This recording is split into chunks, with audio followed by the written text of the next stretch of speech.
গল্পের শুরু ভবিষ্যতের সময় থেকে, যখন মানুষ প্রযুক্তিগতভাবে যথেষ্ট উন্নত হয়ে উঠেছে। বহু বছরের গবেষণার পর বিজ্ঞানীরা অবশেষে এমন একটি মেশিন তৈরি করেছিলেন যার মাধ্যমে তারা একটি পোর্টাল খুলে অন্য একটি সমান্তরাল মহাবিশ্বে যেতে পারে। এই মাল্টিভার্স ভ্রমণের পুরো প্রকল্পের নাম দেওয়া হয়েছিল প্রজেক্ট কানেক্ট। বিজ্ঞানীরা দুটি মেশিন তৈরি করেছিলেন, একটি মেশিন যা আমাদের পৃথিবীর কক্ষপথে ঘুরছে এবং একটি মহাকাশযান স্পেসশিপ থেকে তাতে প্রবেশ করা হবে, আর অন্য মেশিনটি তারা কয়েক বছর আগে অন্য একটি সমান্তরাল মহাবিশ্বে পাঠিয়েছিলেন এবং এখন তাদের কাছে সংকেত এসেছে যে সেটি সেখানে পৌঁছে গেছে। তাই যে মহাকাশযানটি এখন আমাদের পৃথিবীর কক্ষপথের মেশিনে প্রবেশ করবে সেটি সরাসরি সেই অন্য রিসিভিং মেশিনের মাধ্যমে সমান্তরাল মহাবিশ্বে পৌঁছে যাবে।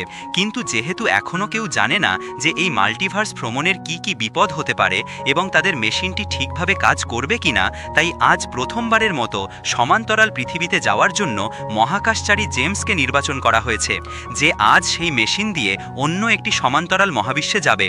এখন জেমস এখানে তার প্রধান ঘাঁটি থেকে পোর্টালে যাওয়ার অনুমতি চায় এবং যেই তাকে আদেশ দেওয়া হয় সে এখন তার মহাকাশযানকে সোজা কক্ষপথে থাকা পোর্টালে প্রবেশ করায়। এমনটা হওয়ার সাথে সাথেই স্পেস টাইমের দূরত্ব কমতে শুরু করে, যার মাঝখানে জেমস সেখানেই অজ্ঞান হয়ে যায় এবং এখন যেই তার মহাকাশযানটি অন্য সমান্তরাল পৃথিবীতে থাকা রিসিভিং পোর্টাল থেকে বেরিয়ে আসে তখনই জেমসের জ্ঞান ফেরে এবং সে দেখতে পায় যে অবশেষে সেই অন্য পৃথিবীর কক্ষপথে রয়েছে, যা দেখতে তার নিজের পৃথিবীর থেকে খুব আলাদা লাগছিল। কিন্তু জেমস এটাও দেখতে পায় যে এই মাল্টিভার্স ভ্রমণের সময় তার মহাকাশযানটি খারাপভাবে ক্ষতিগ্রস্ত হয়েছে। তাই সে এখন তার মহাকাশযানকে অন্য পৃথিবীতে অবতরণ করাতে শুরু করে, যেখানে সে এটাও জানত যে জাহাজে কোনো জ্বালানি অবশিষ্ট নেই এবং সমস্ত জ্বালানি সেই মাল্টিভার্সাল জাম্পিংয়ে শেষ হয়ে গেছে। তাই জেমস এখন একটি প্যারাশুট নিয়ে যেই তার মহাকাশযানটি এই সমান্তরাল পৃথিবীর পৃষ্ঠের কাছাকাছি পৌঁছায় তখনই জেমস কোনো মতে প্যারাশুট দিয়ে লাফ দিয়ে অবশেষে অবতরণ করে। জেমস এখানে বেশ রোমাঞ্চিত ছিল, কারণ সে প্রথম মানুষ হয়ে গিয়েছিল যে এখন তার আসল মহাবিশ্বে নয় বরং অন্য একটি সমান্তরাল মহাবিশ্বের পৃথিবীতে ছিল, যেখানে সে দেখতে পাচ্ছিল যে সে একটি অনুর্বর জমিতে অবতরণ করেছে, যেখানে দূর দূরান্ত পর্যন্ত সে কিছুই দেখতে পাচ্ছিল না।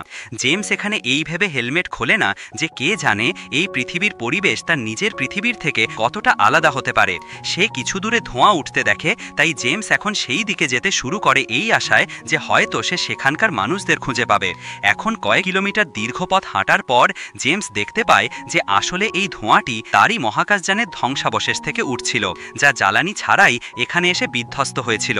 কিন্তু ধ্বংসাবশেষ থেকে সে তার ডিভাইসটি পেয়ে যায়, যার মাধ্যমে জেমস এই পৃথিবীর পরিবেশ পরীক্ষা করতে পারে এবং সে দেখতে পায় যে এখানকার অক্সিজেন তার পৃথিবীর চেয়ে কিছুটা কম হলেও সে এখনও শ্বাস নিতে পারে।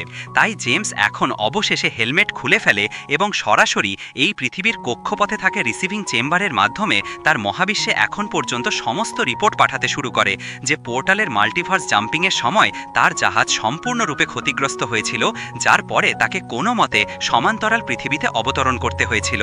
এদিকে এখন পর্যন্ত সে দূর দূরান্ত পর্যন্ত কোনো বুদ্ধিমান প্রাণী, কোনো জীবজন্তুও দেখেনি। তাই কে জানে এই পৃথিবীতে হয়তো কখনো মানুষ বিবর্তন থেকে জন্মায়নি এবং হয়তো এর কারণ এখানকার পরিবেশে অক্সিজেনের পরিমাণ কম হওয়া হতে পারে। এদিকে তার জাহাজ বিধ্বস্ত হওয়ার কারণে তার কাছে খাবার এবং জল কমই অবশিষ্ট ছিল। তাই বিজ্ঞানীদের দ্রুত এখানে তাকে নিতে একটি উদ্ধারকারী দল পাঠাতে হবে এবং ততক্ষণে সে এই পৃথিবী সম্পর্কে সমস্ত তথ্য সংগ্রহ করে নেবে। এখন এই বার্তা তার আসল পৃথিবীতে যেতে কয়েক ঘন্টা লাগবে এবং ফিরে আসতেও ততটাই সময় লাগবে। তাই ততক্ষণের জন্য জেমসকে এখানেই অপেক্ষা করতে হবে। এখন জেমস তার ব্যাগে দেখতে পায় যে তার কাছে মাত্র 5 দিনের খাবার এবং 1 বোতল জল অবশিষ্ট আছে। বাকি সব কিছু জাহাজের সাথে বিধ্বস্ত হওয়ার সময় নষ্ট হয়ে গেছে, তাই তাকে এগুলো দিয়েই কাজ চালাতে হবে। এখন জেমস যখন জল খাচ্ছিল তখন সে একটি অদ্ভুত শব্দ শুনতে পায়। তাতে ভয় পেয়ে তার বোতলটি নিচে পড়ে যায় এবং তার সমস্ত জল নষ্ট হয়ে যায়। কিন্তু জেমস ভয় পেয়েছিল কারণ এটা তার পৃথিবী ছিল না এবং তার কোনো ধারণাও ছিল না যে এখানে কী ধরনের লাইফ ফর্ম থাকতে পারে।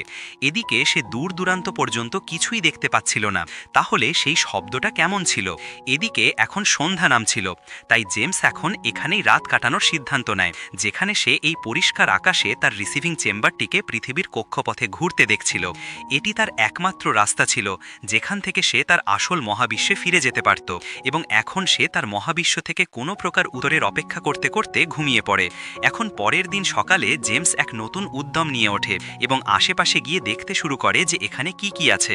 কিন্তু এখন অনেক দূর হাঁটার পরেও এই পৃথিবীতে তার আশা 24 ঘন্টা পূর্ণ হয়ে গিয়েছিল, কিন্তু সে এখনো পর্যন্ত কোনো মানুষ তো দূরের কথা, কোনো জীবজন্তুও দেখতে পায়নি, যদিও এখানে এখনও গাছপালা জন্মেছিল যা নিজের থেকেই জীবনের প্রমাণ বহন করে। এদিকে যেহেতু তার কাছে জল ছিল না, তাই সে দ্রুত দৌড়ে এখন কোনো নদী বা কিছু খুঁজতে শুরু করে এবং সৌভাগ্যক্রমে সে একটি ছোট নদী পেয়েও যায়। কিন্তু সেখানে জল পান করার আগে জেমস তার ডিভাইস দিয়ে সেটির বিশুদ্ধতা পরীক্ষা করে এবং দেখে যে এটি তার পৃথিবীর জলের মতোই বিশুদ্ধ। তাই সে জল পান করে এবং তার বোতলটিও ভরে নেয়। এখান থেকে জেমস এখন তার যাত্রা চালিয়ে যায় এবং সবচেয়ে উঁচু পাহাড়ে উঠতে শুরু করে, যেখান থেকে সে দূর দূরান্ত পর্যন্ত দেখতে পাবে যে সেখানে কি কি আছে। অবশেষে সেখানে পৌঁছে সে এখন বাইনোকুলার দিয়ে দূর দূরান্ত পর্যন্ত দেখতে থাকে এবং অবশেষে সে কিছু দূরে খুব অদ্ভুত কিছু প্রাণী দেখতে পায়। জেমস তাদের দেখে খুশিই ছিল যে তখনই সে হঠাৎ গুলি চলার শব্দ শুনতে পায় এবং এখানে সে দেখছিল যে একটি রোবট ছিল। এখানে জেমস বুঝতে শুরু করে যে যদি এখানে রোবট থাকে তবে নিশ্চয়ই কোনো মানুষ বা বুদ্ধিমান প্রাণী এদের তৈরি করেছে। তাই সে ইশারা করে তাদের ডাকতে শুরু করে, কিন্তু এখন সেই রোবটই জেমসের দিকেই গুলি চালাতে শুরু করে। এখানে জেমস দ্রুত সেখান থেকে পালাতে থাকে, যার মাঝখানে সে একটি মেশিনের ড্রোনের সাথে ধাক্কা লাগা থেকেও বেঁচে যায়, যেখানে আবার সন্ধ্যা হয়ে গিয়েছিল এবং জেমস কিছু দূরে একটি পুরনো ধ্বংসাবশেষ দেখতে পায়। তাই জেমস এখন রাতের জন্য সেখানেই লুকিয়ে পড়ে। এখানে জেমস বেশ অবাক হয়েছিল, কারণ এত বেশি প্রযুক্তিগতভাবে উন্নত রোবট এবং ড্রোন সে তার মহাবিশ্বে কখনো দেখেনি। কিন্তু আশ্চর্যের বিষয় হলো এখানে সে এখনো পর্যন্ত শুধু মেশিনই দেখেছিল, কোনো মানুষ নয়, কোনো সমাজ নয় এবং কোনো জীবজন্তুও নয়। তাহলে এটা কেমন পৃথিবী যেখানে মানুষ ছাড়াই এত উন্নত রোবট এলো? এদিকে এখনো পর্যন্ত তার মহাবিশ্ব থেকে কোনো উত্তর আসেনি এবং যেহেতু এখানকার রোবটগুলি তাকে আক্রমণ করছিল, তাই জেমস এখন ভয় পেতে শুরু করে যে তার কি হবে। এখন পরের দিন সকালে জেমস অন্যদিকে এগোতে শুরু করে এই আশায় যে সে কোনো বুদ্ধিমান প্রাণীর দেখা পাবে যারা এই রোবটগুলিকে তৈরি করেছে এবং তারা তাকে একটি জাহাজ এনে দেবে যাতে সে কক্ষপথে তার রিসিভারের মাধ্যমে আবার তার মহাবিশ্বে চলে যেতে পারে। আসলে জেমসের হিসাব অনুযায়ী যে লাইফ ফর্ম এই উন্নত রোবটগুলিকে তৈরি করতে পারে তাদের কাছে মহাকাশযান তো থাকবেই। এই সব কিছুই জেমসের মনে চলছিল। এখন আজও হাঁটতে হাঁটতে জেমসের অর্ধেক দিন কেটে গিয়েছিল, কিন্তু এখনও তার সামনে দূর দূরান্ত পর্যন্ত কেবল অনুর্বর জমিই ছিল। তাই সে বিশ্রাম করার জন্য কিছুক্ষণ সেখানেই রাস্তায় ঘুমিয়ে পড়ে, কিন্তু কিছুক্ষণ পর গুলির শব্দে তার চোখ আবার খোলে এবং জেমস এখান থেকে দেখতে পায় যে কিছু দূর থেকে বেশ কিছু ইলেকট্রনিক ট্রাক যাচ্ছিল এবং তাদের সাথে রোবটরাও ছিল যারা সেগুলোকে ব্যবহার করছিল। যেহেতু আগেরবার রোবটরা তাকে আক্রমণ করেছিল, তাই এবার জেমস চুপচাপ একটি জঙ্গলে ঢুকে পালাতে শুরু করে। কিন্তু এখন সে দেখতে পাচ্ছিল যে একটি রোবট এবং তার রোবট ডগ তাকে লক্ষ্য করেছে এবং তারা তার পিছনে আসছে। এখানে জেমস গাছের আড়ালে লুকিয়েও যায়, কিন্তু অবশেষে তারা তাকে খুঁজে বের করে ফেলে এবং তার দিকে গুলি চালাতে শুরু করে। এখানে পালাতে গিয়ে অবশেষে একটি গুলি জেমসের হাতে লাগে। এখানে এখন জেমস বুঝতে পেরেছিল যে এই রোবটের হাত থেকে মুক্তি পেতে হলে এর ক্যামেরা নষ্ট করতে হবে। তাই সে দ্রুত দৌড়ে গিয়ে এখন রোবটের ক্যামেরা ভেঙে তার প্রধান চিপটি বের করতে শুরু করে এবং এখান থেকে কিছুটা এগিয়ে গিয়ে জেমস প্রথমে তার ক্ষতস্থানটি বেঁধে নেয় এবং তারপর ক্লান্ত হয়ে সেখানেই ঘুমিয়ে পড়ে। কিন্তু কিছুক্ষণ পর যখন তার চোখ খোলে তখন সে দেখতে পায় যে সেই রোবোটিক ডগটি এখন তার সামনে দাঁড়িয়ে আছে এবং তাকে তাকিয়ে দেখছে। এখন জেমসের মনে পড়ে যে এই ডগটি তাকে আক্রমণ করছে না এবং এর কারণ শীঘ্রই সে বুঝতে পারে যে আসলে যে রোবটের চিপ নিয়ে সে তালিয়েছিল এই রোবোটিক ডগটি সেই চিপের কারণে এখন জেমসকে তার মনিব মনে করছে। তাই এখন নিজের সুরক্ষার জন্য জেমস সেই চিপ হাতে নিয়ে এগিয়ে যেতে শুরু করে এবং রোবোটিক ডগটি তার পিছু পিছু চলতে শুরু করে এবং এখান থেকে এগিয়ে যেতে যেতে এখন জেমস এমন কিছু জিনিস খুঁজে পায় যা মানুষ তার পৃথিবীতে ব্যবহার করত। এদিকে একটু এগিয়ে গিয়ে সে একটি পুরনো বাড়িও দেখতে পায়, যেখান থেকে সে বন্দুক এবং কিছু পুরনো ভিডিও টেপ খুঁজে পায়। সেগুলো চালালে জেমস দেখতে পায় যে সেগুলিতে একটি পরিবারের ভিডিও রয়েছে যারা হয়তো কখনো এই বাড়িতে থাকত এবং এখান থেকে এটা নিশ্চিত ছিল যে এই পৃথিবীতেও কখনো মানুষ থাকত, ঠিক জেমসের নিজের পৃথিবীর মতো। কিন্তু তারা গেল কোথায় এবং এখানে সবকিছু এমন অনুর্বর কেন? এদিকে এখানে শুধু রোবট আর রোবট। জেমসের এই সমস্ত প্রশ্নের উত্তর সে একটি পুরনো নিউজ পেপারে খুঁজে পায়, যা দেখে জেমস জানতে পারে যে আসলে এই পৃথিবীতে বহু বছর আগে তৃতীয় বিশ্বযুদ্ধ হয়েছিল, যেখানে বিশ্বের প্রধান জায়গাগুলিতে পারমাণবিক হামলা করা হয়েছিল এবং এই পৃথিবী সম্পূর্ণরূপে ধ্বংস হয়ে গিয়েছিল, যার পরে মানুষ হয়তো তৃতীয় বিশ্বযুদ্ধেই পৃথিবী থেকে বিলুপ্ত হয়ে গেছে। অর্থাৎ এই পৃথিবীর ঘটনা তার নিজের পৃথিবীর থেকে খুব আলাদা, কারণ আমাদের পৃথিবীতে কখনোই তৃতীয় বিশ্বযুদ্ধ হয়নি। জেমস ভিডিওগুলিতেও এখন এই বাড়ির ওপর দিয়ে জেট বিমান যেতে দেখতে পায়।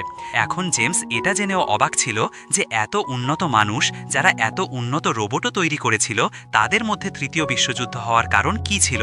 জেমস একটি খবরের কাগজ থেকে জানতে পারে যে পারমাণবিক বোমা এবং তাদের তেজস্ক্রিয়তা রেডিয়েশন থেকে বাঁচতে মানুষ কিছু আন্ডারগ্রাউন্ড বাংকার তৈরি করেছিল, যা এখান থেকে বেশি দূরে ছিল না। তাই এখন জেমস সিদ্ধান্ত নেয় যে সে এমন আন্ডারগ্রাউন্ড বাংকারগুলি খুঁজতে যাবে, যেখানে সে হয়তো কিছু জীবিত মানুষকে খুঁজে পাবে এবং তারা তাকে আবার তার মহাবিশ্বে ফিরে যেতে সাহায্য করতে পারবে। আসলে জেমস এই সব নিয়েই ভাবছিল যে কিভাবে কেবল একটি ঘটনাই এই পৃথিবীটাকে ধ্বংস করে দিল। তাই তাকে ফিরে গিয়ে সবাইকে এই বিষয়ে সতর্ক করতে হবে। এখন পরের দিন সকালে উঠে জেমস বাংকার খোঁজার প্রস্তুতি নিতে শুরু করে এবং রোবোটিক ডগের সাথে বেরিয়ে পড়ে। সে এটাও দেখে যে এই ডগটির ওপর জিনিসপত্র বাঁধা যেতে পারে, তাই তাকে তার ব্যাগ বহন করার দরকার ছিল না। এবং এখান থেকে এখন দুজনেই অনেক দূর হাঁটার পর অবশেষে একটি ধ্বংস হয়ে যাওয়া পুরনো পাওয়ার প্ল্যান্টে পৌঁছে যায়, যেখানে একটি পুরনো ভাঙাচোরা শহরও ছিল। কিন্তু এখন জেমস দেখতে পাচ্ছিল যে এই জায়গাটি বহু বছর ধরে ধ্বংস হয়ে পড়ে আছে। এদিকে এখন জেমস ডগকে জিজ্ঞাসা করতে থাকে যে আশেপাশে কি কোনো আন্ডারগ্রাউন্ড বাংকার আছে। ঠিক তখনই তারা দেখতে পায় যে ওপর থেকে রোবোটিক ড্রোন তাদের আক্রমণ করছে। এখান থেকে জেমস এবং ডগ দুজনেই তাদের থেকে বাঁচতে থাকে, যেখানে কিছুক্ষণ লুকিয়ে থাকার পর দুজনেই আবার এগিয়ে যায় এবং অবশেষে তারা একটি বাংকারের দরজাও খুঁজে পায়। জেমস দেখতে পাচ্ছিল যে এই বাংকারটি স্বয়ংক্রিয় প্রতিরক্ষা ব্যবস্থা অটোমেটিক ডিফেন্স সিস্টেম দিয়ে সজ্জিত এবং সেটি এখনও সৌরশক্তি সোলার পাওয়ার ব্যবহার করে ড্রোনগুলিকে গুলি করে নামাচ্ছে। এখন জেমস লুকিয়ে ভিতরে যায়, কিন্তু ভিতরের অবস্থা বেশ খারাপ ছিল। তাই এখন জেমস একটি মাস্ক পরে ভিতরে প্রবেশ করে, যেখানে সে দেখতে পাচ্ছিল যে ভিতরে অনেক জায়গা আছে এবং লম্বা হলওয়ে আছে, যেখানে হয়তো লোকেরা লুকোতে এসেছিল। কিন্তু এখন এখানেও সে মানুষের বদলে একটি রোবটকেই দেখতে পায়, যা তারই দিকে এগিয়ে আসছিল। এখানে জেমস ভয় পেয়ে তার দিকে গুলি চালাতে শুরু করে, কিন্তু গুলিতে রোবটের কিছুই হয় না। তাই জেমস এখন তার থেকে বাঁচতে পালাতে শুরু করে, কিন্তু এখন পালাতে গিয়ে জেমস অবশেষে হলওয়ের শেষ দরজায় পৌঁছে গিয়েছিল এবং এই দরজাটি লক ছিল। আর এখন এখান থেকে জেমসের মনে হতে শুরু করেছিল যে সে এখান থেকে পালাতে পারবে না এবং এই রোবট এখন তাকে মেরে ফেলবে। ঠিক তখনই সে দেখতে পায় যে এই রোবটটি তাকে কিছু বলছে না, উল্টে সে দরজা খুলে ভিতরে চলে গেল এবং এখানেই ভিতরে জেমসকে একটি মৃত মানুষের হাড়ও দেখতে পায়, যা হয়তো বহু বছর আগে মারা গিয়েছিল। এখন জেমস তাকে দেখছিল যে তখনই তার পৃথিবী থেকে অবশেষে এতদিন পরে উত্তর আসে, যেখানে জেমসকে জানানো হয় যে তাকে বাঁচানোর জন্য কোনো উদ্ধারকারী দল আসছে না, কারণ তাদের পোর্টালগুলি ঠিকভাবে কাজ করছে না এবং অন্য মহাবিশ্ব হওয়ার কারণে এখানকার পদার্থবিজ্ঞানের নিয়ম তাদের মহাবিশ্বের থেকে কিছুটা আলাদা। এই কারণেই প্রথমে জেমসের জাহাজ ক্ষতিগ্রস্ত হয়েছিল। তাই জেমস যদি কয়েকদিনের মধ্যে ফিরে আসতে পারে তো ভালো, নয়তো তারা তাদের রিসিভিং মেশিনটি চিরতরে বন্ধ করে দেবে, যাতে এই মহাবিশ্ব থেকে অন্য কোনো বিপদ তাদের মহাবিশ্বে যেতে না পারে। এখন জেমস এই কথা শুনে বেশ অবাক হয়েছিল যে তাকে কেউ বাঁচাতে আসছে না। এদিকে এখন হয়তো সে এই মহাবিশ্বেই আটকে থাকবে, অর্থাৎ তাকে তাড়াতাড়ি কিছু করতে হবেই।